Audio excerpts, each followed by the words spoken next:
अस्सलाम वालेकुम व्यूवर्स, उम्मीद है आप सब खैरियत से होंगे। पिछली वीडियो में मैंने डिस्कस किया था एंग्लो सैक्सन पीरियड को, जो कि ख़त्म हुआ था 1066 पे। तो अब हम इस वीडियो में डिस्कस करेंगे एंग्लो नॉर्मन पीरियड को, जो कि स्टार्ट होता है 1066 से 1340 तक। और इस एंग्लो नॉर्मन पीरियड को मिडल एजेस भी कहा जाता है और मेडिवल पीरियड भी। तो इस वीडियो में हम देखेंगे कि किस तरह जो ओल्ड इंग्लिश है वो मिडल लैंग्वेज में कन्वर्ट हुई, और जो है एंग्लो नॉर्मन जो हैं ये कौन थे, कहाँ से आए थे, क्यों आए थे। पहले हम बात करेंगे एंग्लो नॉर्मन्स कौन थे। तो एंग्लो नॉर्मन्स जो थे ये इन्वेडर्स थे, पैगन बारबेरियंस थे, जो क्रिश्चियन बिलीफ्स को नहीं मानते थे, अनसिविलाइज्ड थे ये। तो ये इन्वेडर्स थे, कहीं पे भी अटैक करते वहाँ पर सेटल हो जाते, फिर किसी और जगह पे अटैक करते वहाँ सेटल हो जाते थे। तो इन्होंने क्या किया कि ये पहले तो 10th सेंचुरी में नॉर्थ वेस्ट फ्रांस में नॉर्मंडी के रीजन में ये सेटल्ड हो गए थे। इनको नॉर्स मैन कहा जाने लगा था। और ये आए कहाँ से थे? ये डेनमार्क, नॉर्वे और आयरलैंड से आए थे। क्यों आए थे, उन्होंने क्यों अटैक किया था ब्रिटेन पे? तो तो कहा जाता है कि जो इंग्लैंड का जो किंग था, इंग्लैंड एंगल से ही इंग्लैंड बना था। तो इंग्लैंड का जो किंग था एडवर्ड द कन्फेसर, वो चाइल्डलेस था। और 1050 में उसने प्रॉमिस किया था ड्यूक ऑफ नॉर्मंडी जो था, Duke of Normandy William the first, जो कि नॉर्मन्स का किंग था, उससे इसने प्रॉमिस किया था कि वो उसको किंग बनाएगा। लेकिन फिर क्या हुआ कि 1066 में जब एडवर्ड की डेथ होने लगी, उससे पहले इसने फिर हेरोड को किंग बना दिया था। हेरोड गॉडविंसन को एंग्लो सैक्सन का किंग बना दिया था। तो इसको जब ड्यूक ऑफ नॉर्मंडी को जो विलियम द फर्स्ट था, इसको जब पता चला तो इसने क्या किया, इसने फिर 7000 सिपाही अपने साथ लिए और अटैक कर दिया ब्रिटेन पे, इंग्लैंड पे इसने अटैक कर दिया। फिर इनके दरमियान जो बैटल हुई उसको बैटल ऑफ हेस्टिंग्स कहा जाता है। इसने फिर तीर मार के हेरोड गॉडविंसन की आंख में तीर मार के इसने इसको मार दिया था, और फिर खुद बन गया ये किंग यहाँ का, एंग्लो सैक्सन का। तो इससे फिर इसको विलियम दी कॉन्करर कहा जाता है। तो ये थी नॉर्मन कॉन्क्वेस्ट, जो इसमें विक्ट्री मिली थी विलियम दी फर्स्ट को, इसको फिर विलियम दी कॉन्करर कहा जाने लगा। तो अब फिर आगे स्टार्ट होता है एंग्लो नॉर्मन पीरियड। ये फ्रांस से आए थे ना, फ्रांस के जो रीजन था नॉर्मंडी, वहाँ से आए थे ये, वहाँ पे सेटल हुए थे, वहाँ का कल्चर इन्होंने अपनाना शुरू कर दिया था। और फिर जब ये ब्रिटेन में आए तो वहाँ पे ये फ्रेंच कल्चर लेकर आए थे, फ्रेंच कल्चर लेकर आए और फ्रेंच लैंग्वेज लेकर आए। और आते ही इन्होंने जब सेटल हो गए वहाँ पे, जब विलियम द फर्स्ट जो है वो किंग बन गया था, तो उसने जो है फ्रेंच को ऑफिशियल लैंग्वेज बना दिया, इंग्लिश को बिल्कुल इसने ख़त्म कर दिया था। खुद इसने फ्रेंच बोलने लग गए। जो भी इसके साथ जितने भी सिपाही थे, जाहिर है 7000 सिपाही थे, और हर कोई जो है वो डिफरेंट किस्म की डायलैक्ट्स बोलता था, पिकार्ड ज़ुबान के मुख्तलिफ़ किस्में बोलते थे। फिर आपस में जो इन सब का जब यहाँ आके सेटल हो गए और बोलने लगे सारे, जो मिक्सचर बना लैंग्वेज का, वो था नॉर्मन फ्रेंच। तो जो अमीर लोग थे, जो नोबल्स थे, एरिस्टोक्रेटिक थे, वो सारे फ्रेंच लैंग्वेज बोलते थे, लेकिन जो लोअर क्लास के लोग थे वो सिर्फ इंग्लिश लैंग्वेज बोलते थे।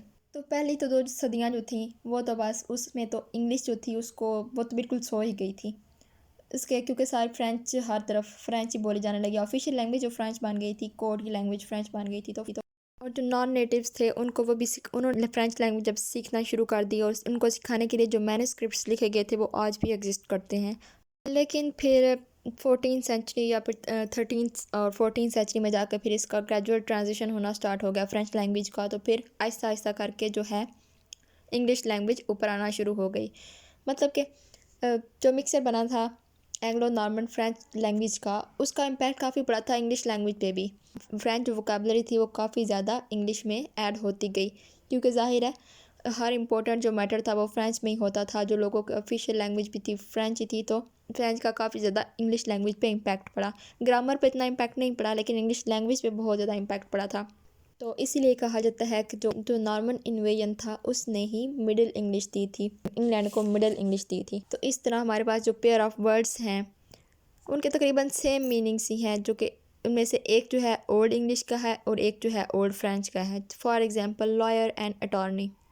अटॉर्नी जो है ये वर्ड फ्रेंच का है, लॉयर जो है ये ओल्ड इंग्लिश का वर्ड है।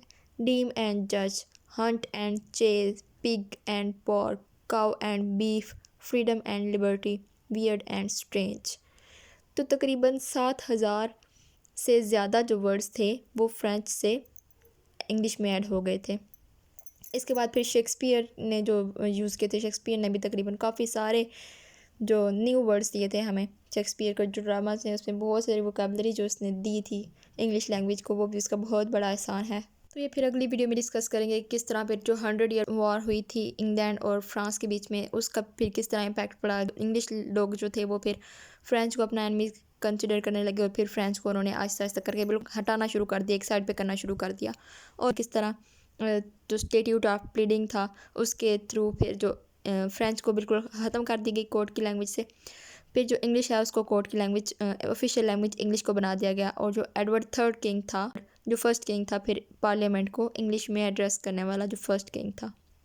वैसे तो 14th सेंचुरी में जाके बड़े बड़े जो इंग्लिश राइटर थे वो अपीयर होना स्टार्ट हुए थे, जैसे कि विलियम लैंगलैंड, जॉफरी चौसर, पर्ल पोइट, ये फिर एज ऑफ चौसर में डिस्कस करेंगे सारे। अब हम बात करते हैं लिटरेचर की। उस वक्त बहुत कम ही लिटरेचर लिखा गया था, जिसमें से एक इम्पोर्टेंट पोइम जो है ब्रूट है, लेमैन की एक इम्पोर्टेंट पोइम है ब्रूट, जो 1190 से 1215 के दरमियान में लिखी गई थी। ये क्रॉनिकल ऑफ ब्रिटेन है जो मिडिल इंग्लिश लैंग्वेज में लिखा गया, और ये फर्स्ट वर्क था जो एंग्लो सैक्सन पीरियड में एंग्लो सैक्सन क्रॉनिकल जो था ना, अल्फ्रेड द ग्रेट ने जो स्टार्ट करवाया था। उसके बाद ये फर्स्ट वर्क था जो मिडिल इंग्लिश में लिखा गया था, और ये हिस्टोरियोग्राफी थी जिसमें ब्रिटेन की जो हिस्ट्री है वो बताई गई थी। और एक वर्क है आर्मलम, ये 12th सेंचुरी का वर्क है।